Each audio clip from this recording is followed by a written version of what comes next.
bien, vamos a comenzar con el tema de hoy. Ya estamos terminando, hoy es la conclusión de esta serie de 6 mensajes, 6 horas, ya casi son 7 horas y un poquito más, porque agarramos un poco más de tiempo, son 12:15 en el reloj. Espero en una hora concluir lo de hoy. Y bueno, viendo el intro del video, dándome cuenta que hemos estado 8 series en la Biblia, llegar hoy a la traición espiritual puede ser muy violento y agresivo para muchas personas si no podemos comprender las 7 series anteriores donde hubo oportunidad. El reinicio espiritual, el viaje espiritual, el equilibrio espiritual, la conquista espiritual y la transición espiritual son elementos claves en nuestra vida cristiana. Pero si no los tenemos, vamos a caer rápida y dolorosamente en la derrota y la traición espiritual. Vamos a abrir nuestras Biblias en 2 de Samuel, capítulo 21 al 10. Son de las escenas violentas que no queremos que existan en la Biblia, pero existen y tienen una razón de ser. 2 de Samuel, capítulo 21, versículo 10. Tenemos que entender que el dolor y el trauma son nuestros extraños compañeros de viaje en nuestra vida. Agradezco tanto ver a mi hermana Ruth dando su testimonio, sabiendo que ella fue un 54% de las personas que no mueren en este país por causa de cáncer, pero hay un 46% de los más de 200,000 diagnosticados de cáncer al año en este país que sí mueren y que no son sanados y que no son salvados. No porque la hermana Ruth sea una consentida le tocó. Claro que sus quimioterapias funcionaron, claro que sus consultas médicas tuvieron que ver, pero el milagro verdadero es que su cáncer espiritual ha sido curado. Y ahora hay que ver cómo tratamos con el cáncer espiritual de personas en su familia que nos visitan de vez en cuando y estamos orando por ellos. Fernando es una bendición en nuestros salones de clases con las maestras, nos cuentan cómo él mismo está enfrentando un cáncer a su corta edad, pero es un cáncer espiritual que le está carcomiendo la infancia, que le está quitando la ilusión, que acaba con su creatividad, su imaginación, todo por estar pegado en un aparato mucho tiempo. Y él confiesa decir: quiero vivir diferente. Mis hijas pelean con eso todo el tiempo, es un cáncer diferente. El dolor y el trauma son compañeros extraños en nuestro viaje en la tierra, y especialmente cuando las circunstancias que rodean eventos trágicos fuera de nuestro albedrío, fuera de nuestra influencia y nuestro poder, lejos de nuestro cuidado, pueden llegarnos a abrumar.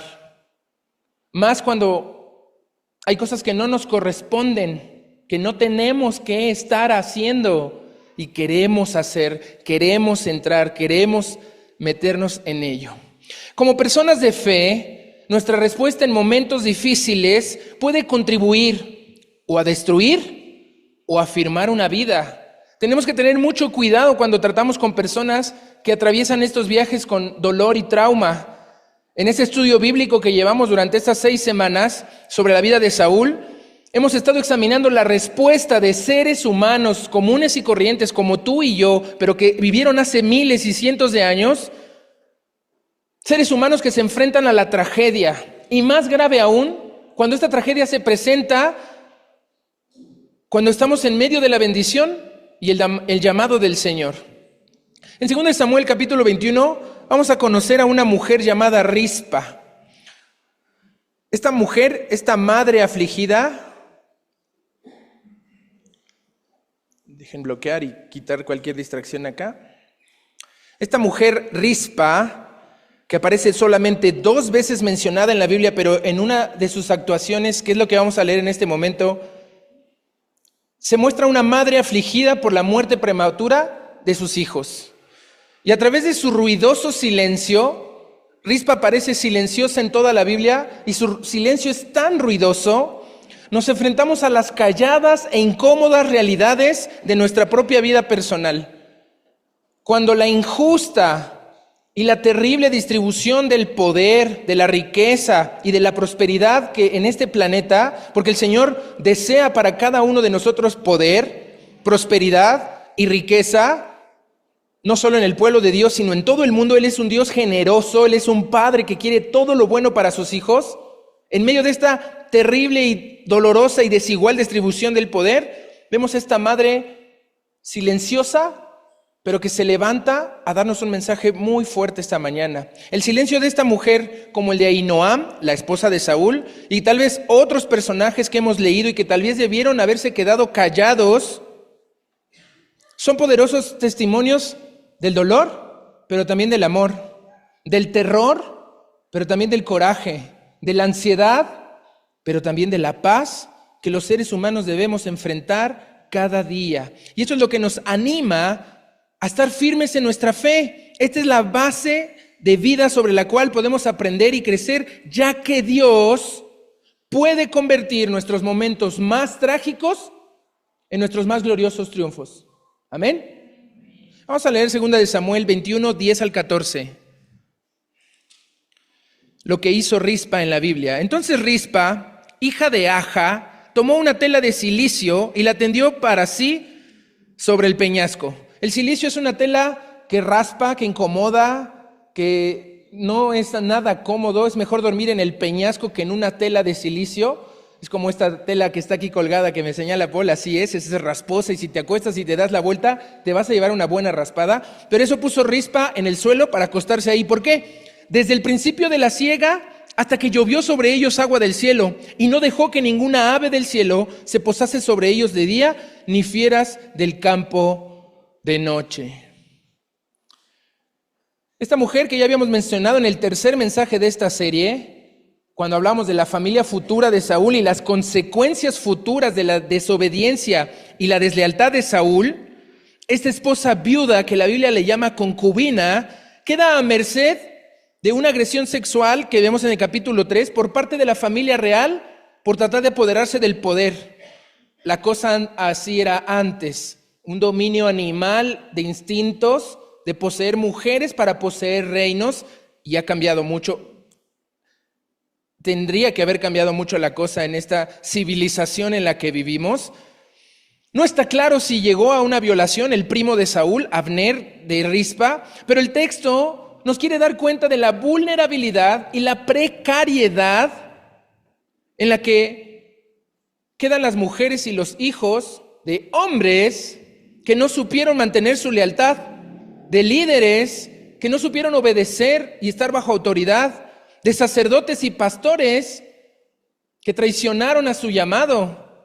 Todos estos hombres llamados por Dios a liderar, a ser sacerdotes y pastores de su hogar, de su congregación y de su sociedad, no cumplen su llamado y dejan vulnerables y precarias a las mujeres en nuestra sociedad. Esta mujer que no conocíamos hasta hoy y que vamos a conocer, hace una locura. Todo el texto bíblico de 2 de Samuel capítulo 21 es violento en su presentación y violento en su proclamación.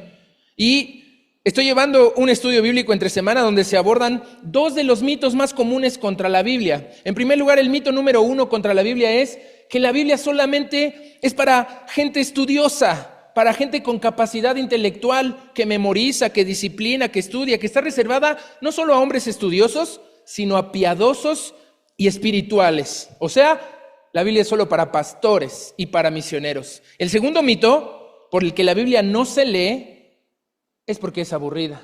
Y ahorita que leamos este texto, vamos a darnos cuenta que no es así. Y la Biblia no es para eruditos. El lenguaje de la Biblia es primitivo y obsceno. Es decir, es violento y gráfico. Y tiene que ser así porque los seres humanos somos así, primitivos. Somos básicos. Como el Dios de gloria, el Dios del universo, el creador de todo lo que existe, desde el átomo más pequeño hasta la supernova más increíble, puede comunicarse con mortales, polvo, perros muertos, como decíamos, y se creía Isboset en series anteriores. ¿Cómo se puede comunicar con nosotros si Él es así, de grande, de majestuoso? Tiene que hacerlo en un lenguaje primitivo. Y en la Biblia está contenido este mensaje para que dure milenios, cientos de años. Hoy tiene incidencia en nuestra vida. Y bueno, leamos, ya leímos 10, les voy a leer de una forma más gráfica y en prosa lo que el versículo 10 dice. Rispa observa los cadáveres de sus hijos endurecerse primero, como a cualquier cadáver le ocurre, ablandarse después, para terminar hinchándose y hundirse en el hedor de la descomposición. Ella pelea con carroñeros alados, y animales con garras y dientes, noche y día.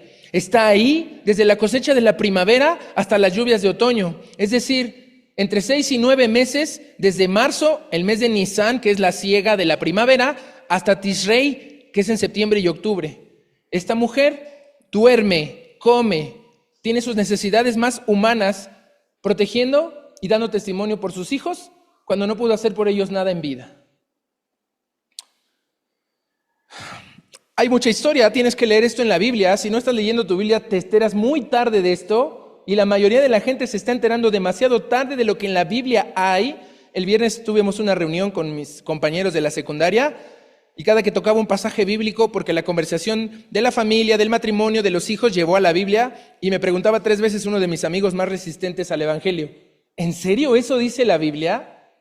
¿En serio ya tengo que abrir un MHD? Movimiento para ser discípulos, y ver que la Biblia se puede leer. Me preocupa que aquí en esta congregación cada semana hemos estado diciendo: ¿en serio eso dice la Biblia? Nunca lo había visto, nunca lo había leído.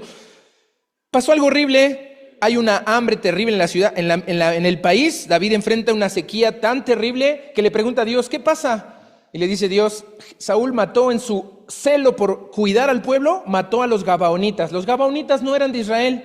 Los gabaonitas habían engañado a Josué diciéndole: ay, venimos de muy lejos, haz trato con nosotros, pero eran vecinos. Dios había dicho: limpia la tierra, y estos gabaonitas pensaron: vamos a disfrazarnos, vamos a poner pan enmohecido, nuestros trapos viejos, y que Josué se compadezca y haga un trato. Josué hace un pacto y firma con gente que no, pero los gabaonitas se mantuvieron fieles, fueron buenos vecinos, quitaron sus malas costumbres y sirvieron para traer agua y leña al templo toda su vida.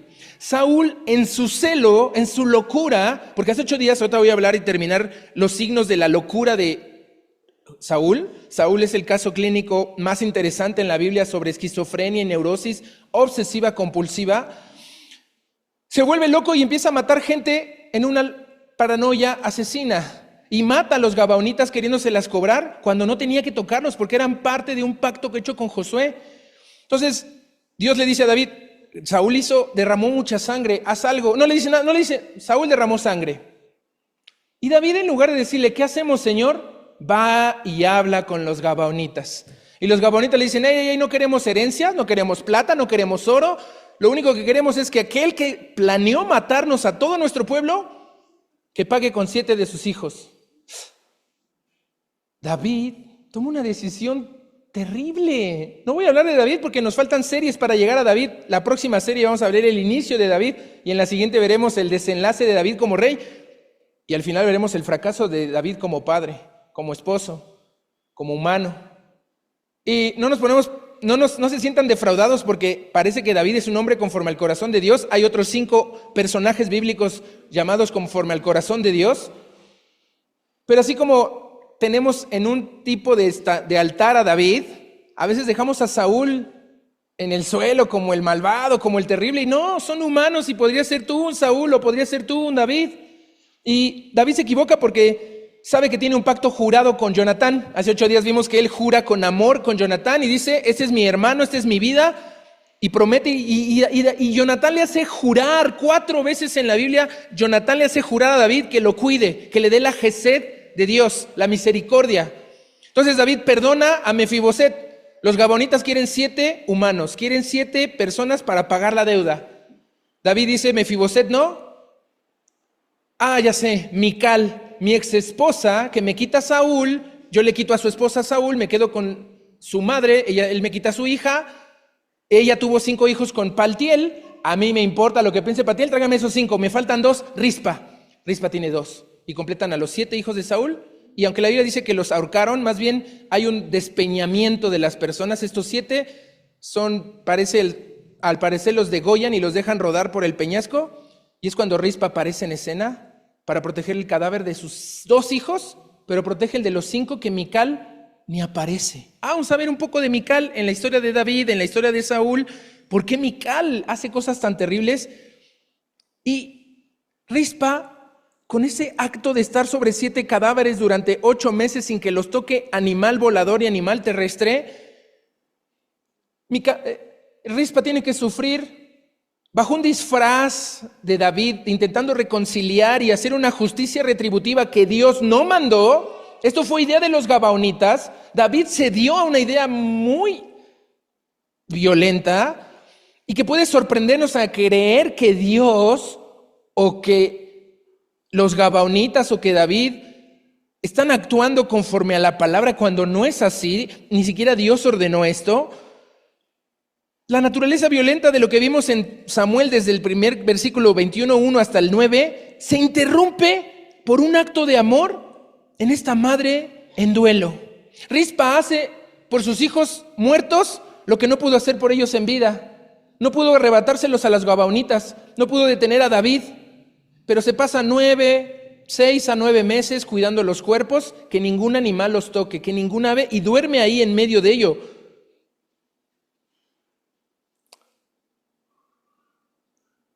Esto avergüenza a la persona más poderosa de su época, el rey David, y lo induce a hacer algo. David reacciona, si puedes leer eso en casa.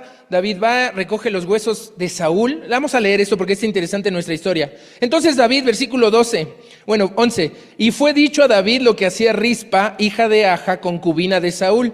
Ya llevaba 8 meses haciendo esto. No se quejó, no levantó una propuesta, no fue a hacer una manifestación, bloquear calles, nada. En silencio fue a proteger el cadáver de 7 muertos que habían muerto injustamente. Y alguien viene y le dice: David, esta señora está haciendo algo raro. Y David dice: entonces David fue y tomó los huesos de Saúl y los huesos de Jonatán, su hijo, de los hombres de Jabes de Galad, que los habían hurtado de la plaza de Bet-San, donde los habían colgado los filisteos, cuando los filisteos mataron a Saúl en Gilboa. E hizo llevar de allí los huesos de Saúl y los huesos de Jonatán, su hijo, y recogieron también los huesos de los ahorcados o despeñados, y sepultaron los huesos de Saúl y los de su hijo Jonatán en tierra de Benjamín, en Selá, en el sepulcro de Cis, su padre, e hicieron todo lo que el rey había mandado, y Dios fue propicio a la tierra después de esto. Dios no quería más muerte y se dejan influenciar por humanos, por ideas, por creencias, por ideologías, cuando Dios solo quería cerrar un ciclo y dejar a Saúl donde correspondía, en la tumba de su padre como un buen rey.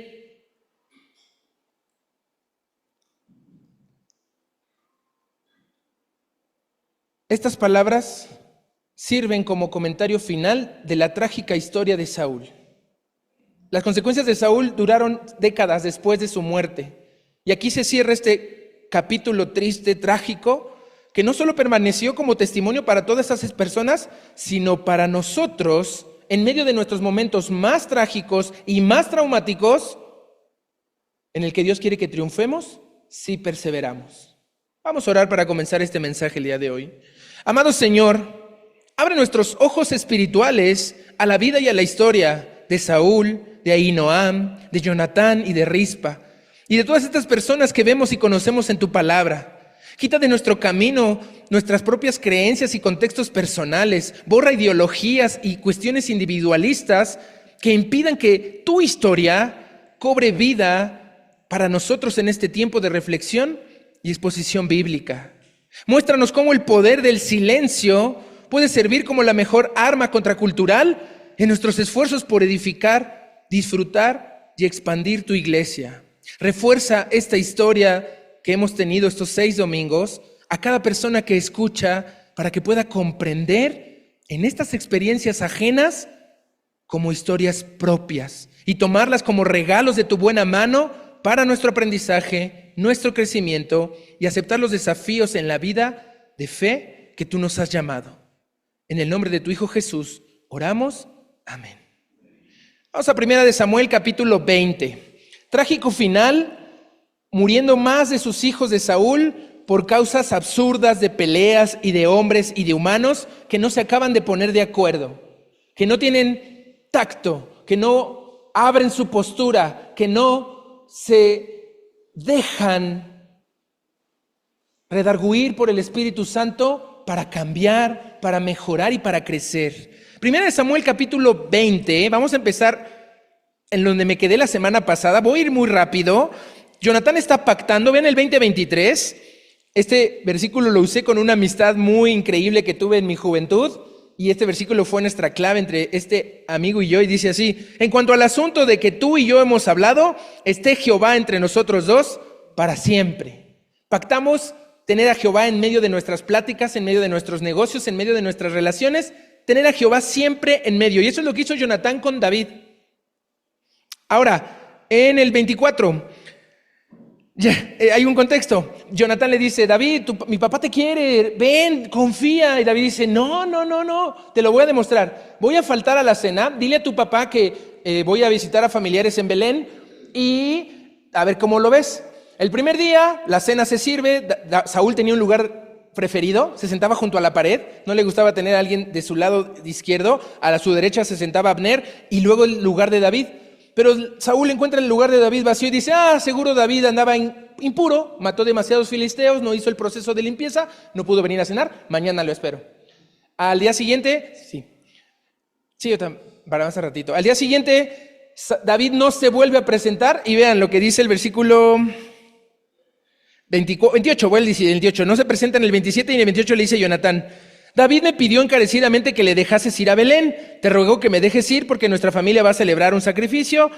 ¡Ay, Jonatán mintiendo por David! ¿Cómo es esto? Es una situación extrema. La Biblia no está permitiendo las mentiras. La vida de David va en peligro. Saúl ya ha intentado lanzarlo 2 veces contra la pared. Le ha arrojado 2 lanzas y ha fallado. David tiene miedo. Jonatán es el plan de Jonatán. Y Jonatán le dice: vente, David. No, fíjate cómo va a ser tu papá.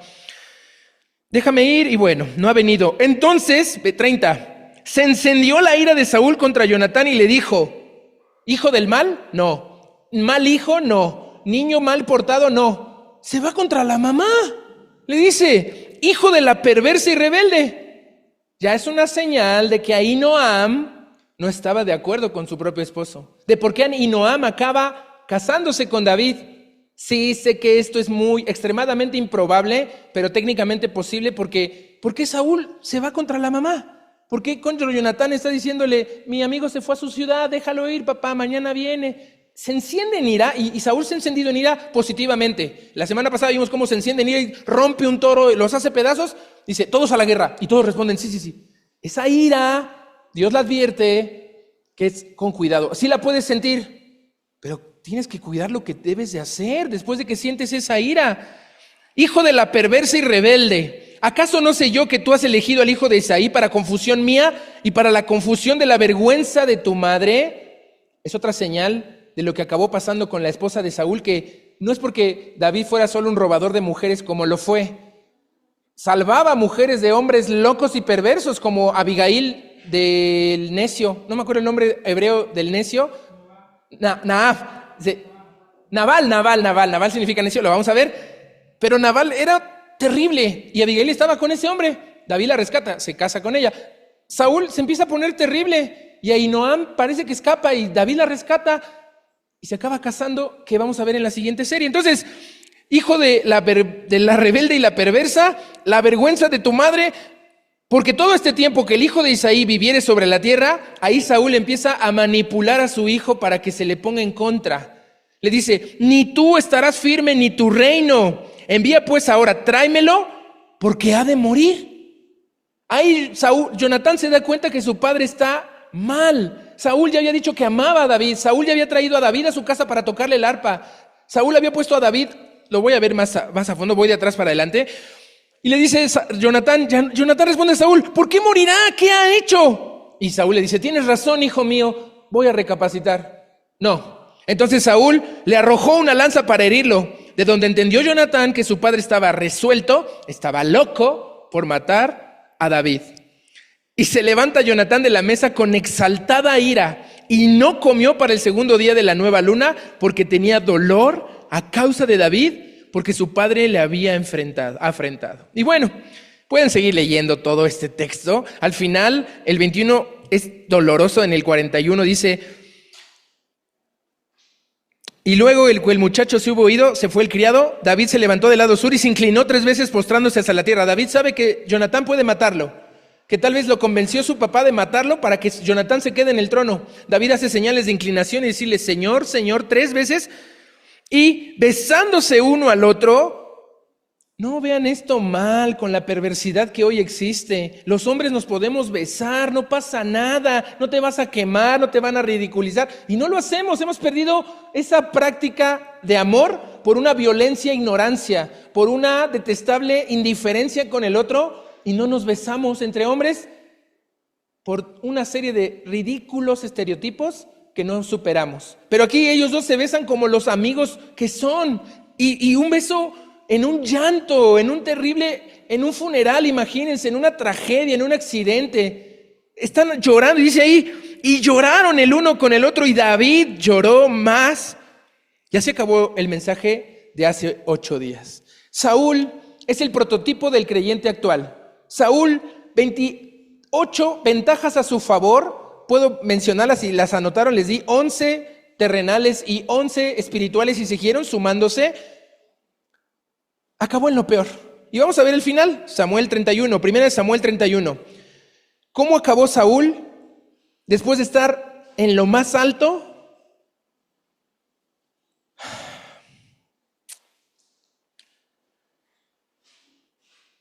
Dice primera de Samuel 31, 8. Vean por qué Saúl tenía miedo. Aquí está la razón del miedo de Saúl. Acuérdense que dejamos 4 teorías de la muerte de Saúl en el mensaje 1. En el mensaje 4 encontré que había un quinto implicado en la muerte de Saúl. Pero aquí vamos a resolver el misterio. Aconteció al día siguiente que, viniendo los filisteos a despojar a los muertos, hallaron a Saúl y a sus 3 hijos, de entre los que estaba Jonatán, tendidos en el monte de Gilboa, y le cortaron la cabeza y le despojaron de las armas, y enviaron mensajeros por toda la tierra de los filisteos para que llevaran las buenas nuevas al templo de sus ídolos y al pueblo. Triple vergüenza. Le quitaron la cabeza en venganza de lo que David había hecho con Goliat. David le quita la cabeza a Goliat, y ahora se le regresa contra Saúl y contra los 3 hijos. Esto, que aunque parezca terrible y horroroso en el siglo 10 antes de Cristo, 930 antes de Cristo, sucedió recientemente en nuestra historia contemporánea. En 1812, Miguel Hidalgo es capturado con Ignacio Allende, Juan Aldama y un cuarto que no recuerdo ahorita y no les voy a mentir. ¿Y qué hacen? Se les cortan las cabezas, se ponen en jaulas y se cuelgan en las 4 esquinas de la Alhóndiga de las Granaditas. Pero es una burla, es un escarnio, es un mensaje contra la población. No se atrevan, porque así acabarán. No solo hicieron eso, les quitaron las armas. Quitarle las armas era despojarles de los cuerpos ya sin cabeza. Sé que está rudo, pero así es lo que la Biblia está diciendo. Les quitan como unos joyeles que tenían en los brazos, los anillos, las armas, sus percheros, los desnudan y acaban haciendo un ultraje de cuerpos muertos. Eso está mal. Y por tercero, mandan mensajeros anunciándolo como si fuera la gran fiesta.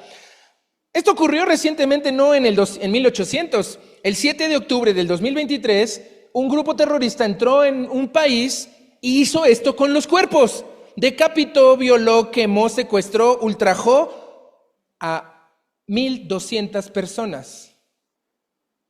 Y todavía hay 100 secuestrados, de los cuales 40 están muertos. Solo va a haber 60 si es que los recuperan en algún momento. Que llevan 10 meses sufriendo vejaciones. ¿Y sabes qué hacen? Lo que hacen estos filisteos. Grabaron las filmaciones de decapitar bebés, grabaron las violaciones, el mutilamiento de personas. Los filisteos no están alejados de nuestra realidad hoy. Esto ocurre en nuestra sociedad ahora. Y si te espantas y te atemorizas porque eso no es posible, es porque estás viviendo una caricatura. Estás viviendo en una élite de privilegios en la que no quieres saber, no quieres oler, no quieres darte cuenta de la cosa terrible que enfrentamos en este planeta, aunque no en este país, por gracia y misericordia, pero así pasó. Versículo 10, y pusieron sus armas en el templo de Astarot. Recuerden que esta era una competencia religiosa. Lo mismo pasó el 7 de octubre en 2023, cuando gritaban estos terroristas y asesinos, decían el nombre de su Dios, festejando y celebrando para vencer al Dios de los judíos, que es nuestro Dios. Esto de poner las armas en el templo de los ídolos de Astarot es esa competencia de mi Dios es más fuerte que el tuyo. Y el Señor esto no se lo toma a la ligera, nunca. Cuando en primera de Samuel los filisteos hacen una guerra.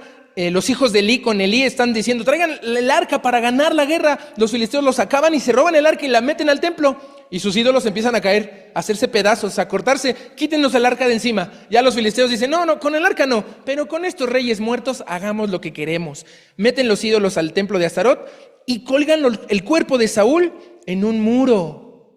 ¿Se imaginan este muro público en una ciudad de entrada y salida de miles de personas pasando viendo, ese es el rey Saúl, ese es Israel, así va a acabar todo el pueblo de Israel pronto? Hay una plaza en un país que no voy a mencionar, que hay una plaza que tiene un cronómetro en reversa para exterminar a los judíos por completo, borrarlos de la faz de la tierra.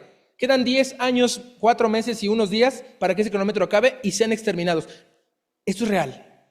Hoy, en este instante, lo que vemos en nuestra Biblia. 11. Mas oyendo los de Jabes de Galaad, esto que los filisteos hicieron en salud, ¿saben quiénes son los de Jabes de Galaad? Los de Rispa. David dice, voy por los huesos. Vean, bueno, lo voy a leer para que veamos el contexto. Todos los hombres valientes se levantaron y anduvieron toda aquella noche. Una misión de la CIA, de espías, de calcular los terrenos, las distancias, dónde está el muro, qué vamos a hacer. Varios valientes corren toda la noche tipo los de la comunidad del anillo cargando a los hobbits y tratando de alcanzar a los orcos. Eso, así, sin descanso corrieron toda la noche y quitaron el cuerpo de Saúl. Seguro había guardias, tuvieron que ejecutarlo rápido para sacar al cuerpo. Y los cuerpos de sus hijos del muro también habían colgado a Jonatán y a los otros dos hijos de Saúl. 4 cuerpos colgados en un muro. Los quitan, los queman. Esto es raro, en Levíticos se da la orden de quemar cuerpos de los delincuentes, pero no fue así con ellos. Ellos eran reyes y príncipes de Israel, se quemaron por la prisa, recogen los huesos y los sepultan debajo de un árbol en Jabes. Y ayunaron 7 días como corresponde a un rey. David, cuando hace esto y va al árbol, ¿dónde están los huesos que enterraron Jabes de Galaad? Acá están, desentierran los huesos, los ponen en su lugar y todo vuelve a la normalidad. Hay historias conectadas en toda la Biblia. ¿Qué pasó antes? Jabes de Galaad, ¿recuerdan qué fue Jabes de Galaad al principio de esta historia? Los amonitas, los descendientes de Lot, que era un hombre justo, leyeron eso en Pedro. Vamos a Pedro para que lean esto de Lot. Yo a Lot siempre también me lo traigo de encargo y digo, ese Lot, ¿cómo se atreve? Pobrecito su tío Abraham de soportar un sobrino así. No, pero Pedro nos habla de Lot de una forma asombrosa. Lot es segunda de Pedro. ¿Dónde leí Lot? ¿Alguien que se acuerde? Me acabo de acordar, aquí está. Segunda de Pedro 2, 5. Si no perdonó Dios al mundo antiguo, sino que guardó 6, y así condenó por destrucción a las ciudades de Sodoma y Gomorra, reduciéndolas a ceniza y poniéndolas de ejemplo a los que habían de vivir impíamente. Sodoma y Gomorra es un ejemplo para hoy a todos los que viven impíamente. Y libró al justo Lot, abrumado por la nefanda conducta de los malvados, porque este justo que moraba entre ellos afligía cada día su alma justa, viendo y oyendo los hechos inicuos de ellos. En 2 versículos se le refiere a Lot 3 veces: justo, justa, justa. También en la historia de Saúl, este justo vivía abrumado por la nefanda maldad de los de su alrededor. Saúl, regresemos ahí a 1 Samuel 30, estaba rodeado de gente malvada. Los filisteos, los amonitas, los gabaonitas, los moabitas, los madianitas, los amalecitas. Y saben, nosotros tenemos trabajos bien tranquilos, pero cuando una persona se dedica a la seguridad, a gobernar, enfrenta la peor calaña que existe. Y eso te contamina, eso te afecta. Un policía se corrompe y decimos, ay, estos policías corruptos, y les llamamos de cosas y formas muy groseras. No hagan eso, no caigan en eso. Ellos son la ley, pero tienen que enfrentar y tocar cosas nefandas y malvadas todo el tiempo, hasta de sus propios jefes, de sus propios compañeros.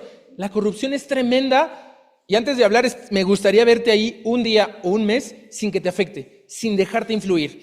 Y bueno, ¿qué pasó con Saúl? 31:1, voy hacia atrás. Los filisteos pues pelearon contra Israel, y los de Israel huyeron delante de los filisteos y cayeron muertos en el monte de Gilboa. La guerra arrecia, no se puede arreglar con 12 hombres poquitos peleándose David contra Goliat. Ya la guerra está encarnizada, como dice 1 Samuel 13:52. hay una guerra encarnizada y empiezan a morir la primera línea, la segunda, y Saúl y los hijos tienen que empezar a huir. Los gobernantes, los comandantes ya empiezan a huir. Y siguiendo los filisteos a Saúl y a sus hijos, mataron a Jonatán, a Abinadab y a Malquisúa, hijos de Saúl. Saúl vio eso. Saúl presenció la caída de sus hijos. Él había visto cómo habían caído los hijos de Elí en su muy tierna juventud. Elí, le habían dicho a Elí, Samuel, Dios le habla en la noche a Samuel, Samuel, ven, te voy a dar un mensaje difícil. Elí no va a durar ni sus hijos. Y dice, ay, Saúl, qué mal. Ay, Samuel dice, no, que no me vea Elí. Se levanta tarde para no prender las lámparas, pero Elí lo encuentra, a ver, Dios te llamó anoche, ¿qué te dijo? Dímelo, si no me dices, se va a pasar a ti. Samuel dice, y cuando le dice todo, Elí dice que así sea. Y un capítulo después, sus hijos mueren en una batalla por llevar el arca como amuleto. Saúl pasa por la misma, contra los mismos filisteos. Todos los capítulos de Samuel son de derrota porque donde se quedó la historia con Elí, con Sansón, con Elí, Saúl pierde. La única tarea que se le había encargado, salvar al pueblo de la mano de los filisteos, Saúl la pierde. Y versículo 3, y arreció la batalla contra Saúl. Todavía había defensa, todavía hombres se entregaban, pero estaban muriendo. Le alcanzaron los flecheros y tuvo gran temor de ellos. Este miedo, esta ansiedad, este terror, este pavor, este acobardamiento, este achicamiento contra los enemigos de Dios, nos hace mucho daño. ¿Qué tan achicados estamos que no nos defendemos cuando nos atacan la fe? ¿Qué tan acobardados estamos que no queremos ni publicar ni decir, ni que sepan que soy cristiano, porque me van a acusar de cerrado, de necio, de tener mi postura que no muevo ni un milímetro? Saúl está en este punto de temor. Entonces dice Saúl a su escudero, saca tu espada, traspásame con ella, para que no vengan estos incircuncisos y me traspasen y me escarnezcan. Saúl no está pidiendo un suicidio nomás porque ya tiene cobardía. No. Si hicieron con su cuerpo muerto lo que hicieron, quitándole la cabeza, las armas, colgando su cuerpo en el muro, él sabía lo que le pasó a Sansón. Sansón, cuando cae por culpa de Dalila, es atormentado. Le rapa la cabeza a Dalila. Lo primero que hacen los filisteos es, que sácanle los ojos. Ahí le sacan los ojos, lo ponen contra el molino, lo encadenan y durante meses o años estuvo encadenado y lo escupían, se burlaban. Al final sacan a Sansón y dicen, oigan, vamos ganando la guerra, saquen a Sansón para burlarnos. Lo ponen en medio de dos columnas. Sansón ciego le dice al criado, ponme en las columnas de la casa. Ahí recargado, Sansón hace su última hazaña y mata 3,000. Saúl no quería pasar por eso. Imagínense con la altura de Saúl, con sus situaciones de joven, bueno, ya no tan joven en este momento, pero guapo, no quería pasar, no quería quedar vivo, que no lo agarraran. No estoy justificando esto para nada en ningún momento. No, pero Saúl tiene miedo, pero este miedo no nació aquí. Vamos a ir atrás a donde nació. Entonces, el escudero le dice no, porque tenía gran temor. Entonces tomó Saúl su propia espada, se echó sobre ella, y viendo a su escudero Saúl muerto, él también se echó sobre su espada y murió con él. Así murió Saúl en aquel día juntamente con sus 3 hijos y su escudero y todos sus varones. Todos sus varones, según tenemos entendido en 1 de Samuel capítulo 15, eran 3,000. Los de su guardia personal, los del Estado Mayor, los del servicio secreto, murieron 3,005 hombres, nada más de lo élite de Israel. Seguro la guerra, no hay datos, la Biblia no dice cómo esta guerra acabaron, pero ahorita vamos a ver más datos. Entonces, así murió, y los de Israel que eran del otro lado del valle y del otro lado del Jordán, viendo que Israel huía y que Saúl y sus hijos eran muertos, dejaron las ciudades y huyeron, y los filisteos vinieron y habitaron en ellas. No solo se perdieron vidas, se perdieron ciudades enteras. Hagan de cuenta que Israel pierde en la frontera del norte, en los altos del Golán contra Líbano, y la gente ve que está perdiendo, empiezan a huir, y los de Líbano se empiezan a meter en Israel y empiezan a tomar las ciudades de Tel Aviv, de Belén, de Galilea. Esto pasó. Sería algo imposible, algo que diríamos, muchos se alegrarían por ello, porque hay un fuerte antisemitismo en lo más profundo de nuestras personas, y pérdida una tras otra. Ahora bien, ¿por qué acabó Saúl así? Ya no voy a hablar más de la historia, me faltan 10 capítulos de historia, cómo David lo perdona, lo voy a ver con David, cómo Saúl dice cosas incoherentes, desvaría, pasa del amor al odio, pasa en la amnesia, envidia a David, lo persigue con una actitud grosera, falta de respeto, además de perseguirlo, lo obliga a salir de Israel. David, cuando tiene que salirse del país para ir a otro, no quiere y se alía con los filisteos. David acaba del bando de los filisteos hasta que los filisteos dicen, este es traidor, este estaba con Saúl, expúlsalo, no puede pelear con nosotros. Y David había quedado en un pacto extraño. David hace cosas tremendas como borrar ciudades enteras para mantener una mentira. Pero nomás le estoy metiendo comezón para que lean, para que se les antoje entender todo esto. Bueno, Saúl desvariaba, su mala actitud lo llevaba al temor. Quiero que vayamos a Samuel 18:12. Voy a tocar puntos claves de ver la descomposición de Saúl como persona. En 1 Samuel 18:12 dice, mas Saúl, 1 Samuel 18:12, mas Saúl estaba temeroso de David. ¿Vieron? Estaba temeroso de ver que lo iban a escarnecer, que lo iban a burlarse de él. Pero el temor empezó 13 capítulos antes, como 25 a 30 años antes. Vivir una vida llena de temor, llena de ansiedad, no es vida. No se puede vivir así. Mas Saúl estaba temeroso de David por cuanto Jehová estaba con David y se había apartado de Saúl, por lo cual Saúl lo alejó de sí y lo hizo jefe de 1000 y salía y entraba delante del pueblo. Saúl en su miedo dice, ok, ¿para qué lo tengo cerca? ¿Para qué lo estoy escuchando? Con sus alabanzas, con sus himnos, con su trajecito, con sus ideas, a la guerra. Y más mandabas David a la guerra, más famoso se hacía David. Versículo que sigue, el 14. Y David se conducía prudentemente en todos sus asuntos y Jehová estaba con él. Y viendo Saúl que se portaba tan prudentemente, tenía más temor de él.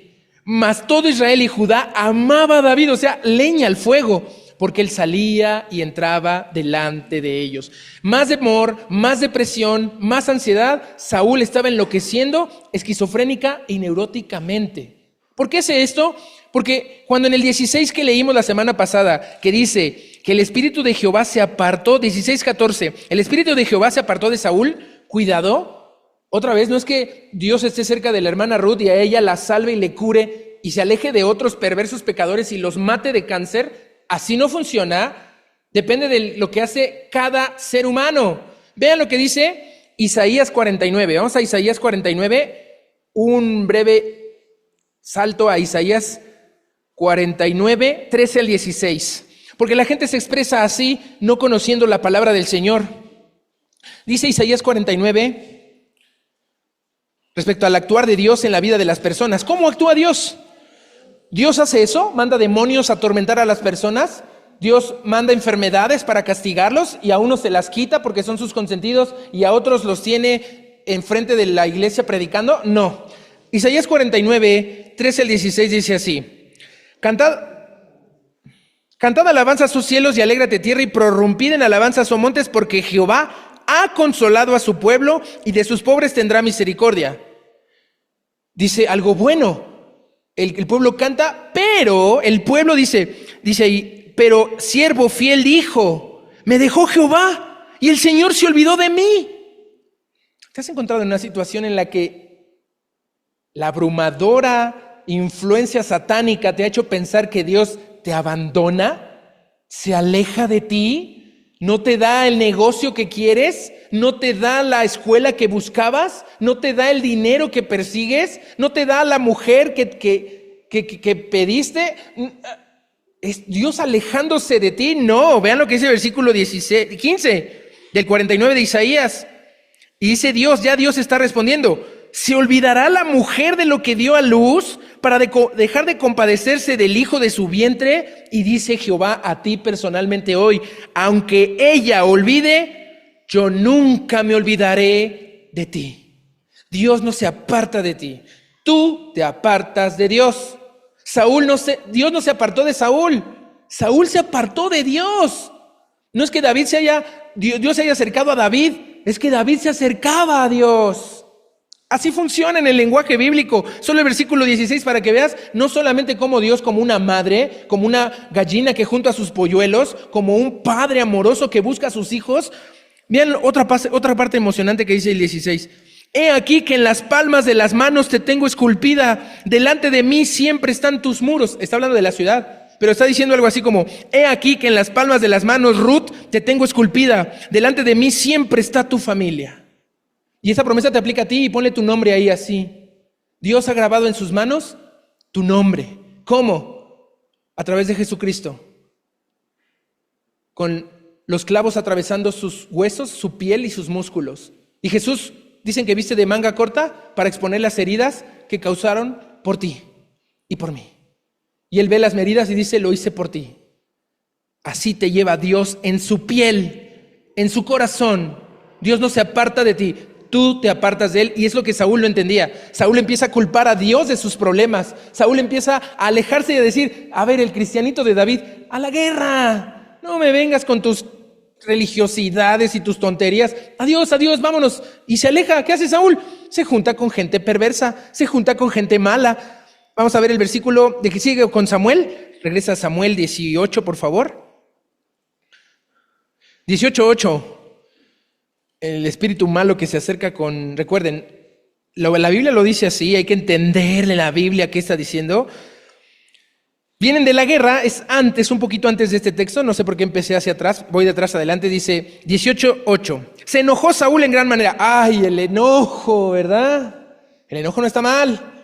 Está más mal la felicidad o la sorpresa, el amor, cuando lo manejas mal como sentimiento. El enojo manejado mal como emoción deriva en cosas malas. Dice el 18:8. Se enojó Saúl en gran manera. ¿Por qué? Porque las mujeres del pueblo cometieron un error. Vienen de la guerra, ganaron, Saúl mató a sus miles y David a sus 10,000. Tómala. El día que llegó Paul a esta congregación, yo sentí lo mismo que Saúl. No está, sí está ahí, ya le advertí que iba a hablar de él acá, pero... Hace 2 años y medio, 3 casi que lo vi a Paul. Yo lo vi en Calvario sirviendo y haciendo cosas y dije, wow, este hombre de Dios me impacta, me llama la atención. Él es más como David, detrás de las ovejas, como un pastor humilde. Yo soy más como Saúl, tengo muchas más credenciales, tengo muchas más cosas que la gente ve como exitosas y poderosas, pero llegando Saúl acá, me daba enojo. Que ahora el pastor le hablara más a él que a mí.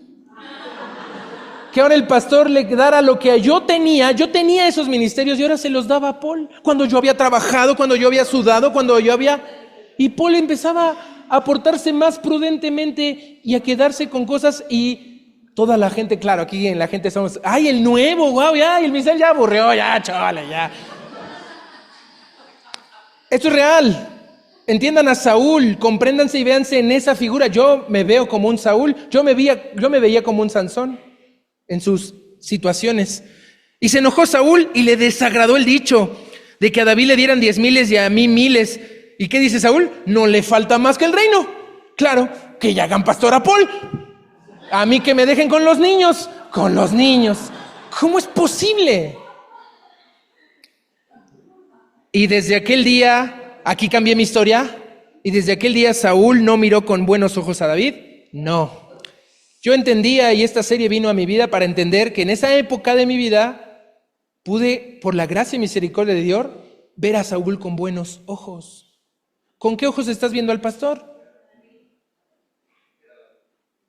Bueno, sí, pero yo a Paul lo vi con buenos ojos. No como Saúl vio con malos ojos a David ya toda su vida y todo el tiempo guerra, intentar asesinarlo. Así empiezan los conflictos, por malentendidos, por creerte dueño de algo, por creer que eso te corresponde a ti, cuando es del Señor.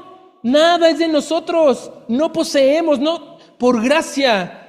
Pero los celos, y quiero que hablemos de eso, ¿sabes? Si tú ya estás graduado del seminario de principios básicos de vida, te voy a hablar de cosas básicas. Si ya viviste eso, es porque es el básico. Lo fuerte viene en la guerra. Tú estás en tu trabajito, en tu escuelita, preocupado por si va a haber café, por si van a tener vacaciones. Estos hombres se enfrentaban guerra y Saúl no tenía el Nuevo Testamento. Saúl no leía lo que leemos en 2 de Pedro. Quiero que vayamos a 2 de Pedro otra vez, por favor, y que leamos lo que leímos el viernes. Saúl, no escuchó lo que Pedro dijo, que nosotros sí tenemos en ventaja. 2 de Pedro, capítulo 3, 1. Esta sección se titula Desprecio burlón. Va a haber gente que se va a burlar de ti cuando vivas tu cristianismo. No creas que el cristianismo es que todos te abran las puertas, que todos te acepten, que todos te quieran. No, amados, dice Pedro en la segunda epístola de Pedro 3:1. Amados, esta es la segunda carta que os escribo y en ambas despierto con exhortación vuestro limpio entendimiento. Pedro se está dirigiendo a nuestro conocimiento. Hay una serie entera de parte de nuestro pastor que predicó cómo el conocimiento es vital, el entendimiento es vital. Es un tema de la mente. Si en la mente no estamos bien, no vamos a estar bien en el alma. Y si en el alma no estamos bien, no vamos a estar bien en el corazón. Y si en el corazón no estamos bien, no vamos a estar bien en lo espiritual. Necesitamos ser sanos emocionalmente para ser sanos espiritualmente y sanos físicamente. Versículo 2. Para que tengáis, ¿qué? Buenos sentimientos, para que tengáis buenas obras de amor. No, para que tengáis memoria. Tú que te sientes que no tienes memoria, dice que tengas memoria de las palabras que antes habían sido dichas por los santos profetas, como Samuel cuando escribía de Saúl, como Josué cuando escribía. Hoy estamos leyendo Jeremías. Vamos a empezar a leer Jeremías. Si no estás en un grupo de lecturas bíblicas, si no llevas una secuencia, te estás perdiendo la Biblia. Hoy vamos a empezar Jeremías. Los santos profetas.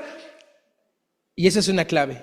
Si no estamos leyendo a los santos profetas como Samuel, como reyes, como Josué, como jueces, como Jeremías, nos estamos perdiendo la mitad de la revelación de Dios. Y ya luego dice también, y del mandamiento del Señor y Salvador dado por vuestros apóstoles. Sí, lo que dijo Jesús, pero a través de los apóstoles. Nuestra doctrina es de los apóstoles. ¿Ok? Nada más es esa nota en 2 de Pedro.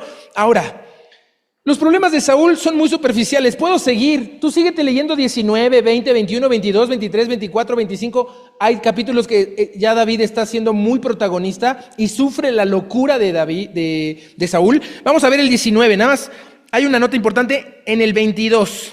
22, 6. Vean el grado de locura de Saúl. Saúl solo ha intentado asesinar hasta este punto, pero se hace un asesino. 2 veces intentó matar a David, pero 2 veces había intentado matar a su propio hijo, a Jonatán en la guerra contra los filisteos, diciendo, comió miel, mátenlo, y lo defienden los del pueblo. En la cena lo quiere lanzar Saúl y Jonatán se quita y se enoja y se va. Le dice, padre, ¿estás loco? Y no estaba faltándole al respeto, le estaba diciendo su verdad. Pero ven el 22:6.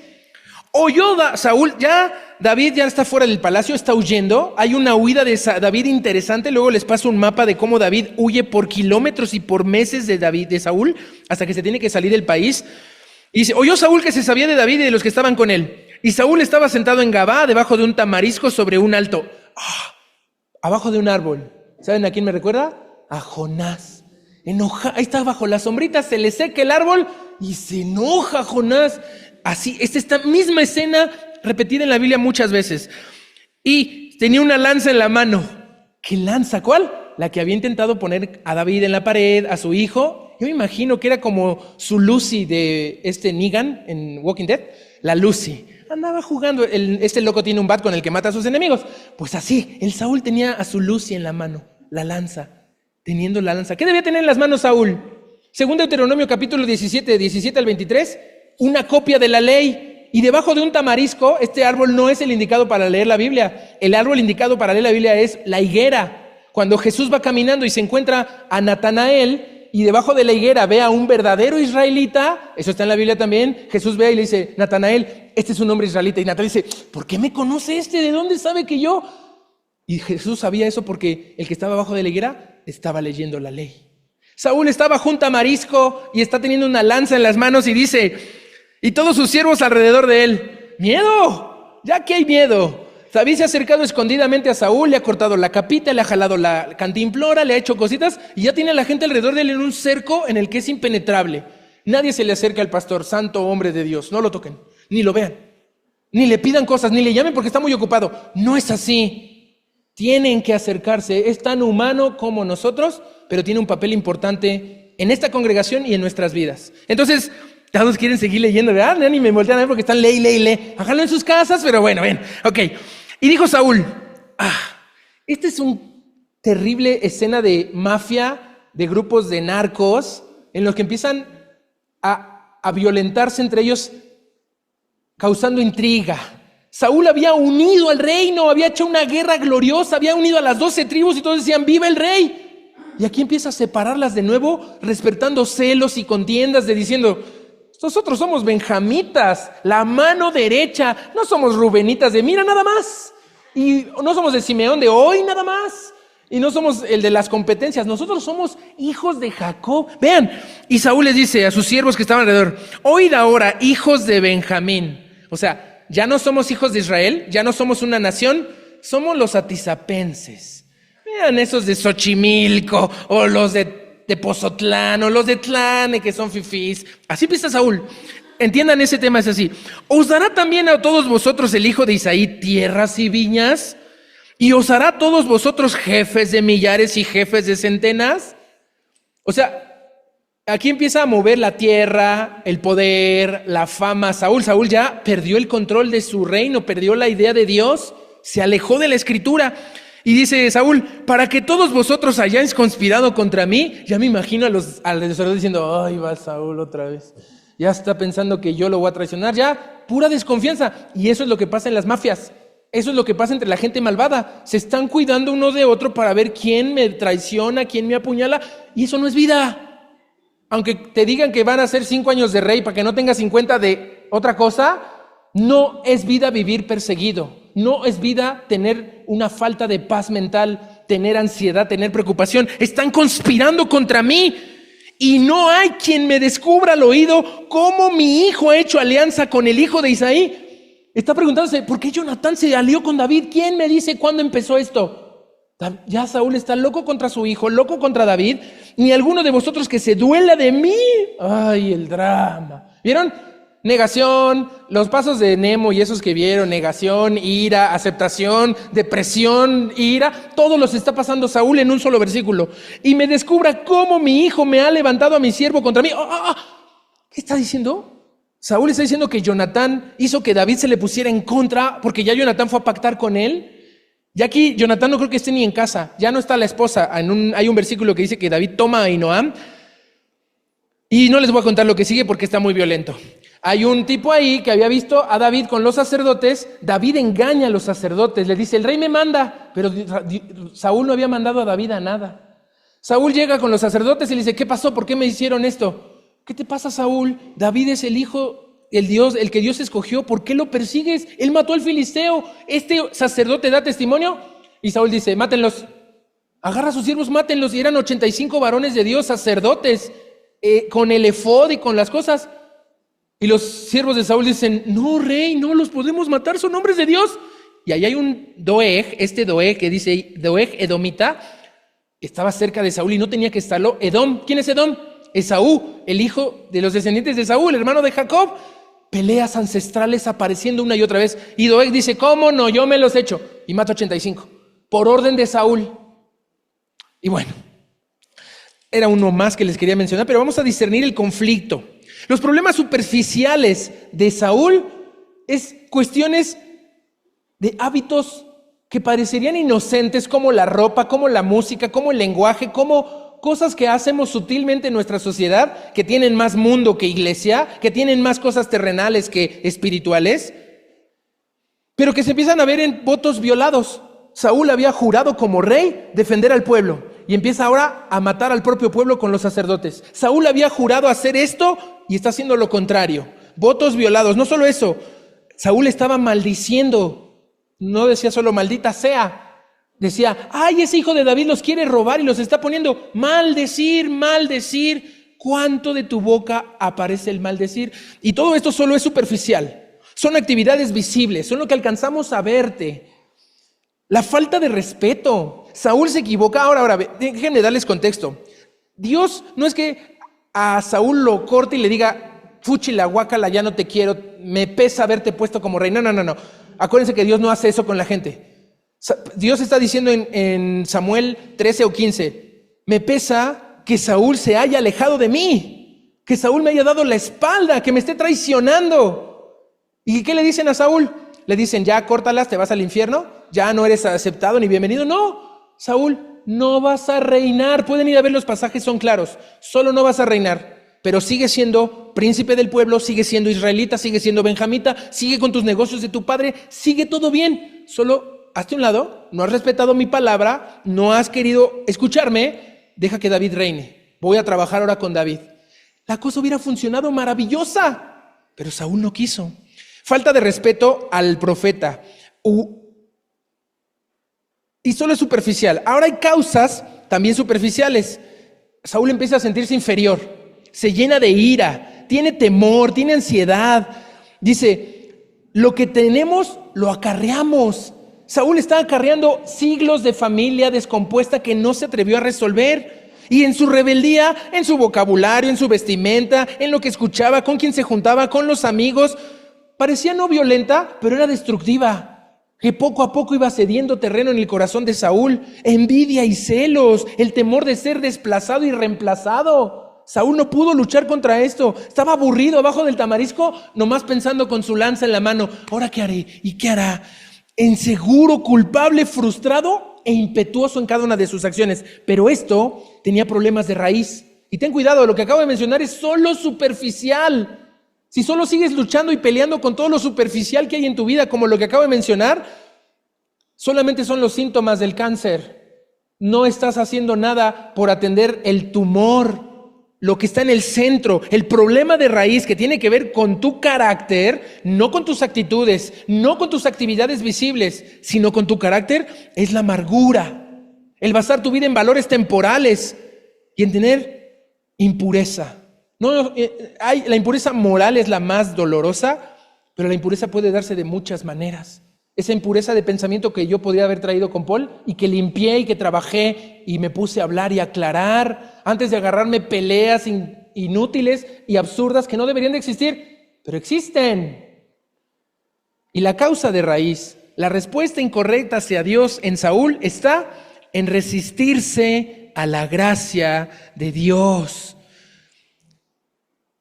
Dios quiere usar su poder en ti y Él la puede usar como el poder dinámico de Dios. La palabra dunamis, que está en la Biblia como el poder de Dios, es el poder que Dios hizo en la creación del universo con una superexplosión que los ateos llaman Big Bang. Dios hizo su poder dinamita para que se creara todo. Pero su poder de dínamos, la que hace girar a los ventiladores, ese poder de electricidad que es silencioso, que es bajo la capa de lo visible, Dios está trabajando siempre y está energizando a la gente. Cuando Dios levanta al que traen paralítico y le dice, tus pecados se son perdonados, y los fariseos, ¡ay, por qué perdona pecados! ¿Cómo se atreve? ¿Creen que no puedo perdonar pecados? Solo tienen razón, un hombre no puede, pero Dios puede. Y para que vean, porque Jesús le perdona los pecados en ese instante, sí. ¿No se ve? ¿Se ve algo cuando te perdonan los pecados? ¿Se nota? No. Porque es algo interno. Entonces Jesús dice, para que vean que el Hijo del Hombre tiene potestad, te digo, levántate y toma tu lecho y anda. Este hombre nunca había caminado en su vida, sus piernas eran unos hilos colgando que no servían para nada, y todo cambia y ahí cae la dinamita de Dios, explota como la dinamita que cayó en mi hermana Ruth. Y nos gusta ver eso, nos gusta escuchar esos testimonios. Pero ¿por qué no nos gusta el dínamo de Dios en nuestra vida, trabajando diario, constante, cada segundo y en cada circunstancia? No nos resistamos a la gracia de Dios porque es poder de Dios para salvación y es a todo el que cree. Pero caemos en nuestra amargura, en nuestra negación y el suicidio. Saúl no se suicidó. Tampoco David mató a Saúl. Tampoco fueron los filisteos, ni el escudero, ni el jovencito amalecita que llegó. No, Dios no mató a Saúl. ¿A Dios lo mató? A Saúl lo mató la deslealtad, la desobediencia y la traición. Y sabes, el suicidio mental empezó en Saúl de una forma dolorosa. Hoy, las falsas filosofías, las falsas creencias nos llevan a un suicidio mental. A Saúl lo llevó el suicidio mental de pensar que David le competía, cuando David era uno de sus siervos, cuando David era uno de sus amados. Y el suicidio mental llega cuando excluimos a Cristo de nuestra mente. Cuando decimos, yo puedo hacer... Eso empezó en Primera de Samuel, en Primera de Crónicas, en la cita central de toda la serie. Y me esforcé y me dije, excluí a Dios. Yo puedo en mis propias fuerzas, yo puedo hacerlo, no necesito de Dios, esto lo resuelvo yo. Y ahí hizo un suicidio mental. Hoy, uno de los suicidios mentales más fuertes que existen es las drogas. Y no estoy hablando de la meta, de la coca, de la roca, no. Hay unas drogas que se llaman juegos, redes sociales. La droga puede ser tu trabajo. No vas a trabajar y estás queriéndote estar, no te estás quieto, no tienes un descanso, no tienes un parar en tu vida y en tu trajín de querer estar haciendo y metiéndote. Así no funciona. Cuando Saúl asesina a todos estos profetas, él comete un suicidio moral. Su brújula se perdió. Y sabes, cuando tu doctrina no es la bíblica, tu moralidad está perdida. La moralidad de un ser humano viene desde su teología y su filosofía. En qué cree, cómo piensa y qué sabe, es como va a actuar en su moralidad. Y Saúl había perdido toda brújula moral. Ahora, no solo se suicidó mentalmente, no solo se suicidó moralmente al asesinar a diestra y siniestra. Su suicidio espiritual está narrado en Primera de Samuel, capítulo 28, cuando Saúl consulta a una necromanta, o la que practica necromancia. Este capítulo no lo puedo leer, tienen que leerlos. Saúl ya rechazó a Dios, Saúl ya perdió la brújula moral y ahora se suicida espiritualmente acudiendo a una bruja que levanta muertos. Ese es interesante 28:13 que dice: ¿por qué me has engañado? Tú eres Saúl. Y el rey le dijo: no temas, ¿qué has visto? Y la mujer le responde a Saúl: he visto dioses que suben de la tierra. Esta palabra dioses quiere decir cuerpos sobrehumanos. Parece que Dios permite por una única excepción que el espíritu de Samuel realmente regrese y le diga una fatal profecía, que iba a morir, pero que iba a estar con él. Eso es una señal de que Saúl no perdió su posición delante de Dios, pero había perdido su posición delante del pueblo, delante de su familia, delante de su propia persona. Entonces, Saúl se suicida espiritualmente y vean por qué, vean dónde empieza el suicidio. Versículo 5 del 28 de Samuel, de 1 de Samuel 28:5. Y cuando Saúl vio el campamento de los filisteos, tuvo confianza en su corazón, tuvo paz en su interior en gran manera porque confiaba en el evangelio, porque creía en la palabra de Dios como la base y la máxima autoridad para nuestra vida. No había una sola de estas 10 convicciones en nuestra pared. Saúl, ¿qué dice? Tuvo pavor. Esta palabra miedo, luego les cuento y les puedo pasar todas las... Vean en hebreo, pongan 1 de Samuel 28:5 en hebreo y les va a aparecer todo en internet. Hoy tú la tienes más fácil que la tuvo Saúl. Saúl no tenía que hacer, no podía hacer mal, era el rey, él era visible. Hoy abres el celular y te metes a páginas que no debes de estar, varón. Tú, mujer, te metes a páginas que estás en el chisme y no debes de estar. Joven, te metes en distracciones y en cosas que te atrapan y te esclavizan cuando deberías de estar estudiando. Saúl no tenía aparatos como estos. Saúl la tenía mucho más difícil para caer, pero cayó peor. Tú hoy la tienes mucho más fácil y si no te entrenas en esto básico, vas a ser derrotado. Vas a caer en la deslealtad, vas a caer en la desobediencia y en la traición. Vivió 3 etapas de destrucción Saúl. Rechazó la palabra de Dios y Saúl se lo advirtió: ¿estás rechazando la palabra de Dios? Aceptó lo inmoral de matar sacerdotes como quería y comenzó a rendir culto a Satanás al consultar a esta divina. Las consecuencias: temor irracional, nerviosismo inexplicable, pensamiento ilógico fragmentado y de amnesia, y una incapacidad para responder al plan de Dios. ¿Qué hizo Saúl ahí en el versículo 6 del capítulo 28? Y consultó Saúl a Jehová, pero Jehová no le respondía ni por sueños, ni por Urim, ni por profetas. No es que Jehová no quisiera responderle. Saúl había matado a los profetas y se agarró un profeta a su cuenta, a que le dijera a modo. No había cómo responder. 7. Entonces Saúl dijo a sus criados: buscadme una mujer que tenga espíritu de adivinación, entregado al culto a Satanás. ¿Entienden por qué es su temor irracional? ¿Entienden por qué es su nerviosismo inexplicable? Su celo tan carcomedor contra David, su envidia que le corroía el alma. Anótate en los que quieras. No estoy hablando de ninguna persona en particular, pero ¿has vivido esto? Una incapacidad para escuchar y para responder a Dios. La solución es confesarnos. Así que vamos a orar para cerrar esta serie y este mensaje, y que esto no nos lleve a las terribles estadísticas de suicidio. Hoy, solamente hoy, se han suicidado ya 8,000 personas. Cada día son 16,000 personas porque vamos a la mitad. El suicidio físico es evidente, pero nadie ve el suicidio espiritual. Nadie se preocupa por el suicidio moral y nadie está atento a los suicidios mentales que hacemos cuando rechazamos a Dios y creemos filosofías falsas. Oremos para terminar. Señor, cuánta enseñanza hay en tu palabra. Saltamos capítulos completos de tu palabra en esta historia sobre Saúl, y en cada uno de estos versículos y palabras hay algo para nosotros. Señor, queremos venir a confesarnos delante de ti, a dar estos pasos espirituales de acercamiento a ti, para confesar de forma general y abierta, que estamos al borde del suicidio. Debemos hacerlo en la privacidad de nuestro hogar, en lo secreto de nuestra habitación, nuestra participación activa, tanto en un culto a Satanás como en aceptar la inmoralidad o el rechazar tu palabra, que hemos caído en envidias, en celos, en peleas absurdas, que tenemos temores irracionales, que vivimos en un nerviosismo y una ansiedad inexplicable, pero que está destruyendo a nuestras vidas, a nuestras familias y a nuestras congregaciones.